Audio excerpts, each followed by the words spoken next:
В эфире совместный проект «Радио Крым Реалии» и Первого канала Украинского радио.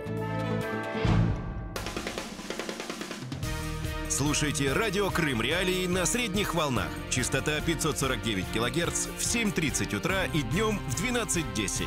Теперь мы с вами 24 часа в сутки, 7 дней в неделю. Радио Крым Реалии 105,9 FM. Крымчане имеют право знать. Здравствуй, дорогой Крым! В эфире самое крымское в мире радио «Крым Реалии» и я, его ведущий Сергей Громенко. Слушайте нас на средних волнах АМ на частоте 549 кГц в 7:35 и 12:10 как в Крыму, так и на материковой части Украины, ну а на 105,9 FM круглосуточно. Крымчане могут бесплатно звонить в эфир по телефону 8 810 06 926, жители материковой Украины 044 490 31 18. Поехали! Тема дня. В Киеве презентовали результаты опроса общественного мнения о судьбе полуострова, проведенный фонд общественной инициативы имени Илька Кучерева. Согласно опросу, подавляющее большинство, 69% населения Украины, считает, что Крым должен и дальше оставаться частью Украины, и этот процент остается неизменным в сравнении с маем 2016 года. Сколько украинцев готовы платить за восстановление Крыма? Как некрымские татары воспринимают идею создания крымско-татарской автономии и какие шаги, по мнению опрошенных, следует предпринимать для скорейшей деоккупации полуострова? Обо всем этом мы поговорим в ближайшие 25 минут. Крым в центре внимания. С нами на связи Сергей Шаповалов, аналитик Фонда демократической инициативы имени Илька Кучерева. Сергей, здравствуйте. Доброго ранку, вітаю вас. Итак, начнем мы, пожалуй, с самого простого и самого общего вопроса. Когда проводилось это социологическое исследование, сколько людей было охвачено и какова погрешность виборки? Опитування проводилося Фондом демократичної ініціативи спільно зі соціологічною службою Центру Разумкова. Проводилося у серпні цього року, тобто дані свіжі, і до опитування були залучені 2019 громадян України за репрезентативною вибіркою, і похибка складає не більше 2,3%. Хорошо, теперь, собственно, к результатам исследования. На презентации вчера в Укринформе 22 октября свежие данные были сравнены с данными, которые были получены в 2016 году. Это позволит говорить о какой-то там динамике. Вот прошу вас представить самые главные результаты этого исследования в сравнении с 2016 годом. Что изменилось, что улучшилось, что ухудшилось, есть ли свет в конце тоннеля? Так, світло в кінці тунелю, звісно, є. І, власне, про надію на це світло нам дає відповідь громадян України на найосновніше питання. Найперше, яке ми їм задавали, це чи повинен Крим входити до складу України. І тут показник і 2016 року, і 2018 є абсолютно однаковим. 69% сказали, що так має входити. Однак у цьому питанні ми також давали нашим респондентам можливість вибрати з-поміж опцій Крим повинен входити до складу Росії або до складу України, і третя опція була Крим повинен бути незалежним державним утворенням. І є деяка частина громадян, яка, до речі, також не змінилася у порівнянні з 2016 роком. Це приблизно 12,5%, які бачать Крим незалежним. І також частина громадян, які висловили думку про те, що Крим має належати Росії. Така частина громадян також є, але вона дуже маленька і зменшилася в порівнянні з 2016 роком. В 2016 році таких громадян було 7%, цього року близько 4%. Також у порівнянні з 2016 роком друге питання, яке ми задавали нашим респондентам, це їхнє бачення перспективи повернення Криму до України. І тут ми маємо дещо негативну тенденцію, тому що загалом Кількість людей, які вірять в повернення Криму, дещо зменшилася. Всього 50, в 2016 році 54% висловлювали впевненість, що Крим повернеться до України. Цього року частка громадян склала 48%, які вірять, що Крим повернеться. І водночас ми спостерігаємо таку тенденцію, що сильно збільшилася частка людей, які бачать повернення Криму лише в довгостроковій перспективі. Опитування цього року показало, що лише 5% громадян вірять в те, що Крим можна повернути в найближчі роки. Також тут можна говорити і про відмінність по регіонах. До прикладу, на питання, чи має Крим належати до України, найбільше ствердних відповідей було в Західному та Центральному регіоні. Закономірно менша підтримка цієї ідеї була в Південному і Східному регіоні, а також на Донбасі. Вот, глядя в результаты исследований в сравнении с 2016 годом, я, в принципе, могу себе предположить, почему уменьшилось, хоть и незначительно, число людей, которые думают, что Крым вернется не в ближайшей перспективе, потому что с каждым годом, ну, по-простому, это называется «надежды тают». Но есть и другие тенденции, например, связанные с количеством граждан, которые считают, что там надо больше направить дотаций на развитие Крыма, поскольку Крым и до аннексии не являлся финансово обеспеченным, и потом нужно будет нужно будет больше вливать денег в его восстановление, и оказывается, что уровень решений, на 7%, это довольно существенно, это уже нельзя отнести там к статистической погрешности, на 7% упало число людей, которые считают, что нужно дать больше денег на восстановление Крыма. Вот есть ли объяснение этому феномену? Так, загалом ми тут бачимо деяку суперечність в тому, що більша частина громадян вважає, що Крим має належати Україні, і водночас громадян, які вважають, що потрібно відновити дотації до Криму, менше, ніж тих, хто не хоче відновлювати дотації. Тобто громадяни водночас і хочуть повернути Крим, з іншого боку не хочуть за це платити. В принципі, ми можемо це пояснювати загальною соціально-економічною ситуацією в країні, яка з кожним роком громадянами оцінюється як така, що лише погіршується. І тому ми можемо говорити в принципі, що під час відповіді на це запитання наші респонденти керувалися саме своєю оцінкою економічної ситуації в країні в принципі, яку вони, вочевидь, оцінюють негативно, і тому, скажімо, започаткування нового напряму асигнування бюджетних грошей вони сприйняли без ентузіазму. І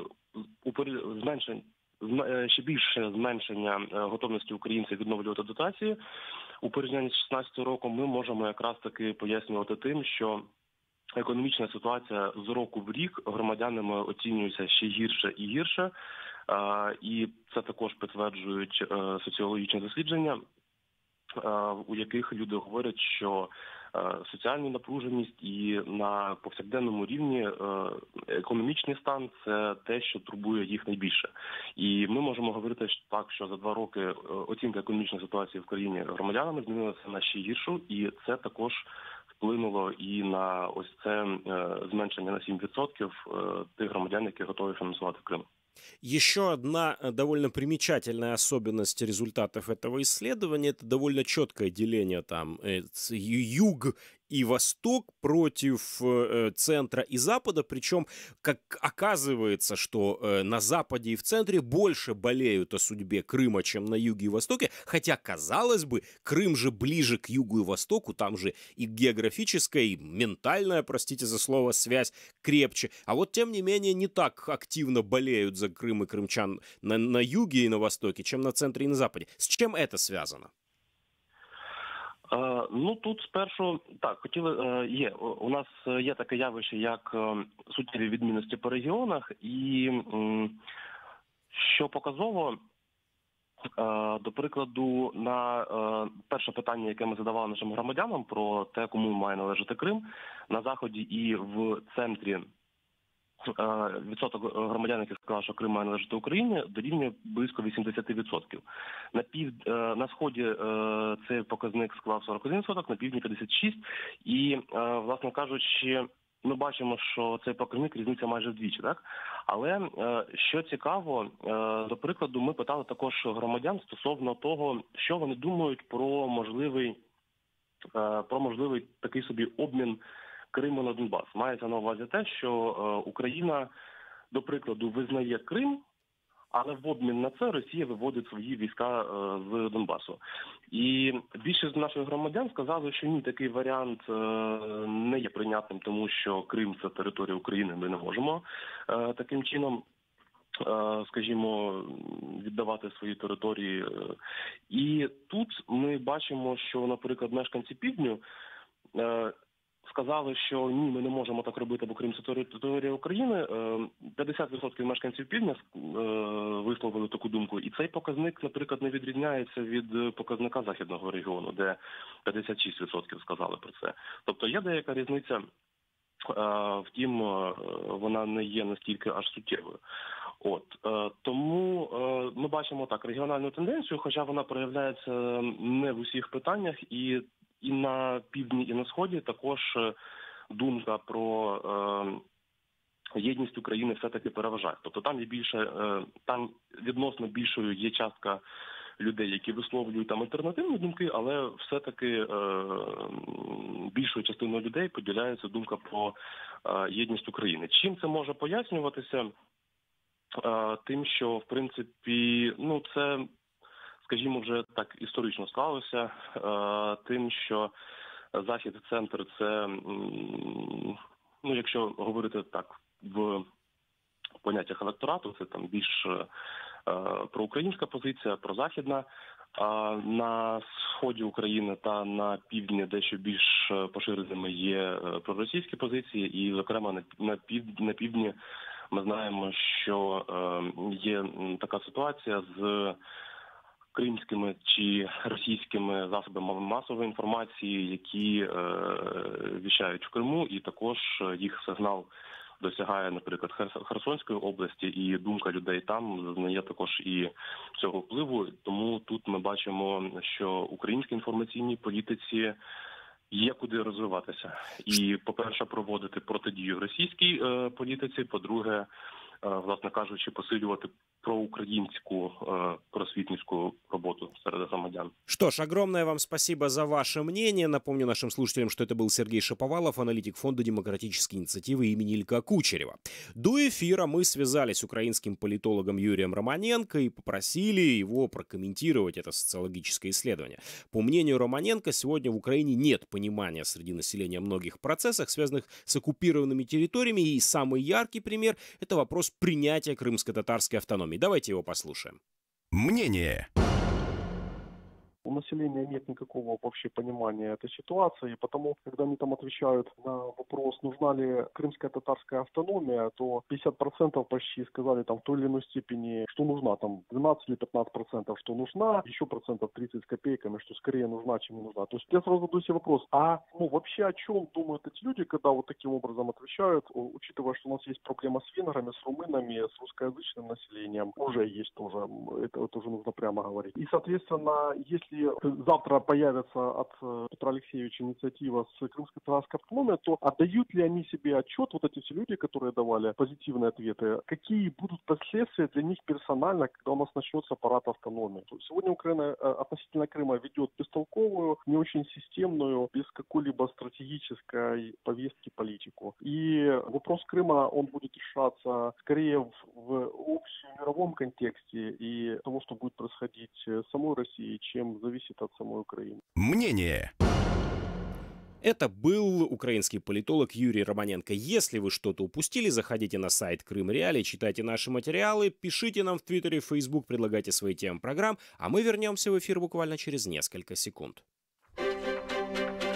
Вечер. Лучшее время, чтобы узнать главные события дня. С понедельника по пятницу в 18:30. Крымский вечер на радио Крым Реалии. Возвращаемся в эфир самого крымского в мире радио «Крым Реалии». С нами на связи Юлия Коздобина, советник министра информационной политики. Юлия, здравствуйте. Доброе утро, Сергей. Итак, среди того, что не удивило, что было ожидаемо в соцопросе демократических инициатив, это то, что украинцы в целом поддерживают Крым как часть Украины, в целом готовы там мириться с тем, чтобы не обменять Крым на Донбасс, с тем, что вызвало определенное удивление среди политологов, это уровень поддержки крымско-татарской автономии. Вот до эфира мы связывались с Юрием Романенко, он говорит, что большинство населения просто не до конца себе отдают отчет в том, что это такое, как это будет реализовано, а я в свою очередь вспоминаю ситуацию с опросом, который по заказу Министерства информационной политики был проведен в прошлом году, и там уровень поддержки крымско-татарской автономии, если я не ошибаюсь, и вы меня сейчас можете поправить, составляет где-то порядка 15%. Вот как такое могло случиться, что за год с 15 до 50 выросло число тех, кто поддерживает крымско-татарскую автономию? Или кто-то где-то выдает желаемое за действительное в прошлом году или в этом? Ну, я думаю, что вопрос в том, что по-разному стоял вопрос. Я помню, что когда проводил опрос Министерства информационной политики, там был выбор между статус-кво, крымская... Я уже не помню. То есть было три опции, да, то есть статус-кво, крымско-татарская автономия и что-то еще. В данном опросе не было варианта статус-кво, и я думаю, что на самом деле люди мало себе представляют, что такое крымско-татарская автономия, да, поэтому, когда им дали такой вот набор опций, то они выбрали статус-кво просто потому, что это что-то более знакомое, более понятное. То есть тут нету никакой манипуляции, просто по-разному были заданы вопросы. Хотя я думаю, что на самом деле отношение к крымским татарам в обществе достаточно положительное, поэтому как бы и к автономии отношения, в общем-то, положительное. Хорошо, теперь к вопросу о региональных различиях. Наиболее заметно, что уровень там поддержки Крыма и боления за крымские проблемы наиболее силен на западе и в центре, а вот на юге, хотя, казалось бы, юг гораздо ближе к Крыму, и там должны лучше понимать, что к чему, уровень поддержки на юге меньше. Можете ли вы предположить, почему?